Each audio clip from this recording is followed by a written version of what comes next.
আমি একদিন আমার চাচার বাড়ি বেড়াইবার জন্য যাই। চাচার বাড়ি গিয়ে দেখলাম বাড়িতে আমার চাচাও নাই, চাচিও নাই। বাড়ির মধ্যে একমাত্র আমার চাচাতো বোন, বিবাহের উপযুক্ত, তিনি ছাড়া কেউ নাই। আমি নির্জনে আমার বোনকে পেয়ে যৌবনের চাহিদা পূরণের হামলা করতে গিয়ে আগায় গেলাম। আমি বোনটাকে একটা ধাক্কা দিয়ে মাটিতে ফেলে দিলাম। দেওয়ার পরে আমি বোনের বুকের উপরে যখন বসতে চাই, তখন দেখি আমার বোনের চোখ বেয়ে বেয়ে পানির ফোঁটা মাটিতে পড়তেছে। আমি তখন বললাম, এ কলিজার বোন, এমন একটা আনন্দ মুখর সময় তুমি চোখের পানি ছেড়ে কেন কান্না করো? আমার বোন ডাক দিয়া কয়, ভাই তুমি জানো এই ঘরের মধ্যে আমার মা নাই, আমার বাবা নাই, তবে আল্লাহ তো আমার দিয়ে তাকায় আছে। আমার এই বয়স পর্যন্ত কেউ একটা চরিত্রের কলঙ্কের দাগ আমার শরীরে বসাতে পারে না।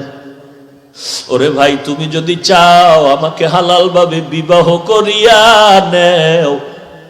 আমার মা বাবায় যদি রাজি না হয়, আমি আমার আব্বা আম্মাকে রাজি করানোর চেষ্টা করব। তারপরও তোমার পায়ে ধরে বলি, তুমি আমার জীবনটারে নষ্ট করিও না, আমার জীবনের মধ্যে কলঙ্কের দাগ বসায়ও না। যুবক কান্না করে বলে, রে মালিক। তখন আমার বোনের কান্না দেখিয়ে আমার দিলটাও নরম হয়ে গেল। আমিও হাসরের ময়দানের কঠিন বিচারের ভয় অন্তরে ঢুকলো। ও আল্লাহ, তোমার ভয়, আমি আমার বোনকে নিরাপদে ছেড়ে দিলাম। আমি আর গুনাহের দিকে যাই নাই। ও আল্লাহ, আমার যদি এই কাজটা যদি তোমার পছন্দ হয়, মেহেরবানি করে গর্তের থেকে পাথরটা সরায়া দাও। যুবক কান্না করে দোয়া করা মাত্র পাথরের 3 ভাগের 2 ভাগ সরে গেল। 3 নাম্বার যুবক হাত উঁচু করে দোয়া করে, আল্লাহ আমার মতো গুনাহগারের জমিনে কেউ নাই, তবে জীবনে একটা ভালো কাজ আমি করেছি। আমার মনে হয় আমি ঘরের মধ্যে বড় গরিব, মানুষের বাড়ি কাজ না করলে আমার ঘরের চুলায় আগুন জ্বলতো না। আমার প্রতিদিনের একটা অভ্যাস ছিল, আমি বাড়িতে সন্ধ্যাবেলা আসার সময় গাভীর দুধ নিয়ে আসতাম। আইসা মায়ের আগে আব্বারে পান করাইতাম, তারপরে আমার সন্তান আমার স্ত্রীরা পান করতে। এটাই ছিল আমাদের দৈনন্দিন খানার রুটিন। একদিন রাতের বেলা সন্ধ্যা আসতে পারি না, আসতে দেরি হয়ে গেল। রাতের গভীরে আইসা দেখি আমার বুড়া মা, আমার বাবায় ঘুমায়, আর ওদিকে আমার বাচ্চাগুলো আমার অপেক্ষা আছে, কখন বাবাজান খানা নিয়ে আসবে, তারপরে খানা খাবো। আমি দুধের পেয়ালা নিয়ে তো ওয়াদা করা আমার মাকে আর আব্বাকে না দিয়ে আমার বাচ্চাদের দিব না। আমি যখন দেখলাম মা ঘুমায়, বাবাও ঘুমায়, আমি দুধের পেয়ালা নিয়ে মায়ের মাথার কিনারায় দাঁড়ায় গেল। আমার বাবার কিনারায় দাঁড়িয়ে গিয়েছি, আর আমি তাকায় দেখি আমার বাচ্চাগুলো আমার পা জড়ায় কান্না করে আর বলে, আব্বু খানা দাও। আমাকে যতই পা জড়ায় কান্না করে, আমি একটু ওদের দুধ দেই না। আমি তাকায় আছি, আমার মা কখন আগে দুধ পান করবে, আমার বাবা দুধ পান করবে, এরপরে আমার বাচ্চাদের দিব, তার আগে দিব না। বাচ্চাগুলো এক পর্যায়ে দেখি আমার পা জড়ায় কান্না করে করে ক্ষুধার তৃষ্ণায় মাটিতে ভরিয়ে ঘুমায় গেল। আমি এইভাবে দাঁড়ায় থাকতে থাকতে হঠাৎ করে দেখি ফজরের আজান শুরু হয়ে গেছে। আমার মায়ের ঘুম ভেঙে গেল। মা তাকায় দেখে আমি সন্তান দুধের পেয়ালা নিয়ে মায়ের মাথার কিনারায় দাঁড়িয়েছে। মা দেখে একটা চিৎকার দিয়ে কয়, রে বাবা তুই কি ঘুমাও নাই? দেখা লাফ দিয়ে উঠিয়ে দেখে আমার বাচ্চাগুলো পায়ের কিনারায় মাটিতে পড়ে আছে। বলে, এই বাচ্চাদের কি দুধ দাও নাই? না মা দেই নাই। কেন দাও নাই? ও মা আগে তোমাকে দিব, তারপরে ওদের। আমার মা দুধের পেয়ালাটা নিয়ে আমার বাচ্চাদেরকে দুধ পান করালেন, আর আমার বাচ্চাদেরকে আম্মাজান কোলে নিয়ে কান্নাকাটি করলেন। এরপরে আমার মাথায় হাত দিয়া মা চোখের পানি ছেড়ে আল্লাহর কাছে দোয়া করলেন, ও আল্লাহ, এই কাজটা শুধু তোমার মোহাব্বতের জন্য করেছি, তোমার কাছে হিসাব দেওয়ার ভয়ে করেছি। এই আমলটা যদি তোমার কাছে পছন্দ হয়, এর বিনিময়ে তুমি গুহার মুখ থেকে পাথরটা সরায়া দাও। যখন যুবক কান্না শুরু করলো, গুহার মুখ থেকে আল্লাহর কুদরতি ভাবে পুরা পাথরটাই সরে গেল। এরে এলাকার যুবক ও পর্দার আড়ালের মা ও যুবক ভাইরা ও চাকরিজীবী ও ব্যবসায়ীরা, অনেকে আজকে ঢাকার শহরে চাকরি করো, গ্রামে তোমার মা পড়ে থাকে, তুমি খবর নেও না।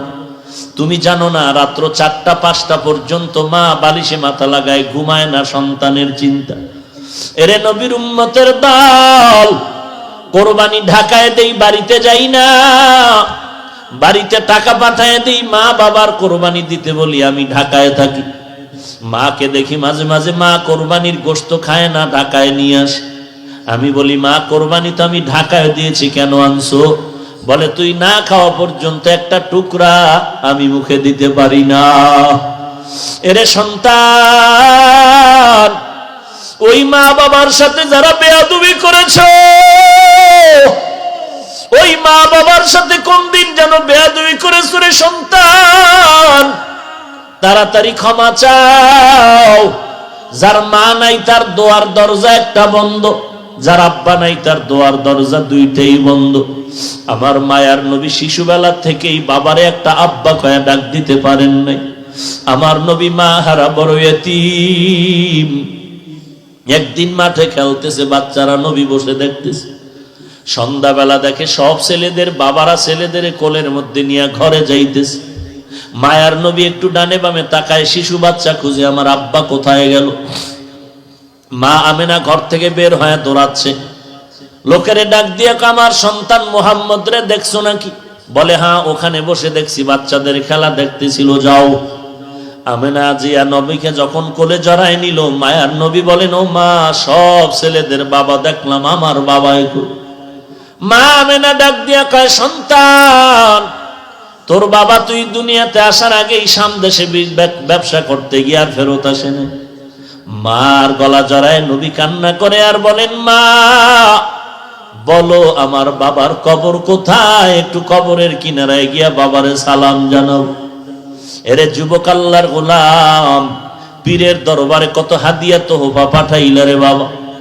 পীরের দরবারে কতবার বছরে দৌড়াও, শাহজালালের দরবারে দৌড়াও, শাহপরানের দরবারে দৌড়াও, অথচ তোমার বাড়ির পিছনে বাঁশবাগানে তোমার মা বাবার কবর।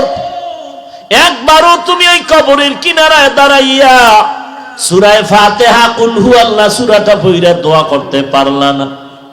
আল্লাহর কাছে দোয়া করো, কান্না করো, আল্লাহর কাছে বেশি বেশি কান্না করো। দুনিয়াটা কিছুই না রে যুবক, এখানে সবাই বয়ানে বসছো, ঘর পর্যন্ত যাওয়ার গ্যারান্টি কারো হাতে নাই।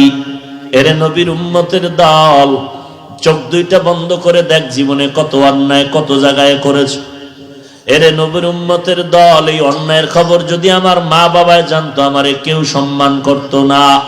আল্লাহ বলেন, আমি জানার পরেও পানি বন্ধ করি নাই, বাতাস বন্ধ করি নাই। এরে যুবক আল্লাহর গোলাম, খেলার মাঠে কত বন্ধু নিয়ে খেলাধুলা করছো, আজ অনেক বন্ধু কবরে চলে গেছে। একদিন ডাক আসবে, তুমিও থাকবা না। লেখাপড়ার টেবিলে কত বন্ধু নিয়ে আড্ডা করেছো, আজকে অনেক বন্ধু কবরে চলে গেছে। তুমিও যে কয়দিন আর বাঁচবা কোনো গ্যারান্টি নাই।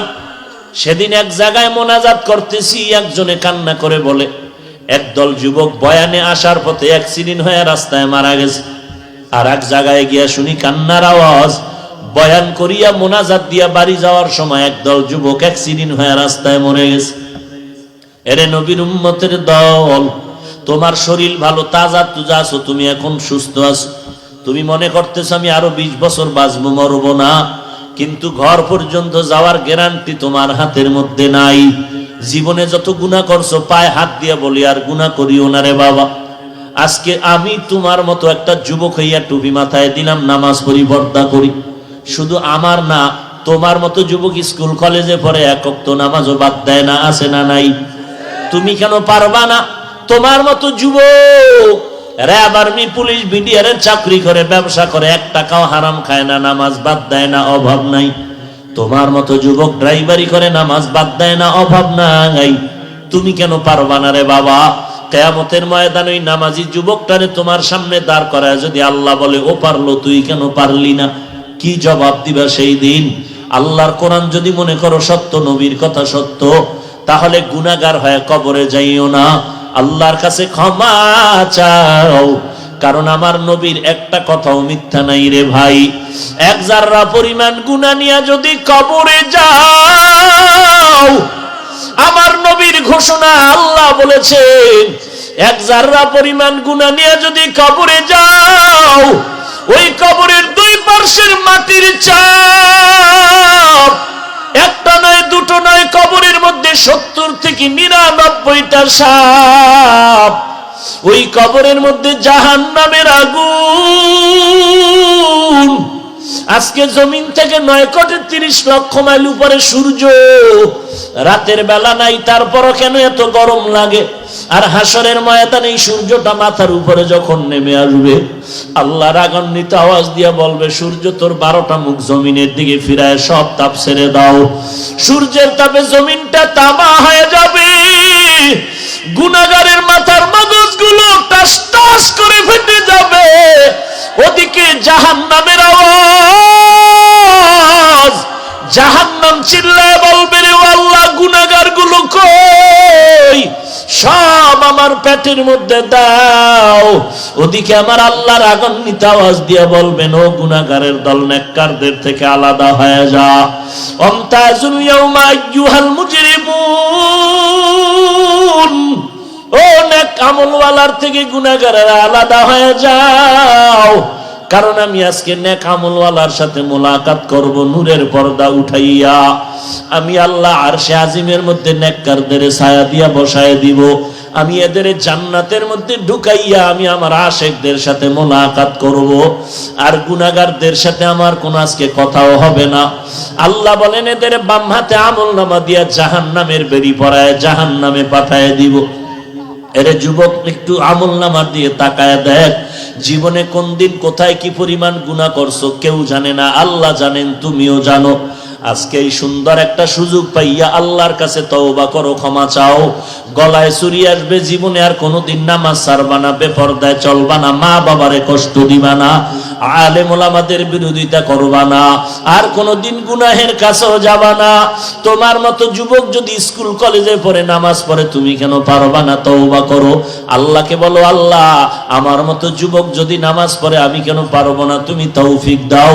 আজকে থেকে এক ওয়াক্ত নামাজ বাদ দিব না, মা বাবার সাথে বেয়াদবি করব না, আলেম ওলামাদের সাথে বেয়াদবি করব না, মুরব্বীদের সাথে বেয়াদবি করব না, সহিভাবে কোরআন পড়ব, 5 ওয়াক্ত নামাজ বা জামাত আদায় করব।